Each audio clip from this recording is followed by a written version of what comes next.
આજે પૂનમના દિવસે નંદેસરી ફાટક પાસે સ્વામીભાઈ તથા રાજુભાઈના તમામ આગેવાનો દ્વારા કાળઝાળ ગરમીમાં ઠંડી છાશ વિનામૂલ્યે વિતરણ કરવામાં આવી હતી.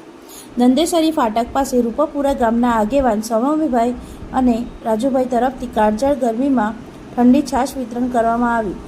રોડ પર આવતા જતા લોકો માટે ઊભા રાખીને ઠંડી છાશનું વિતરણ કરવામાં આવ્યું હતું.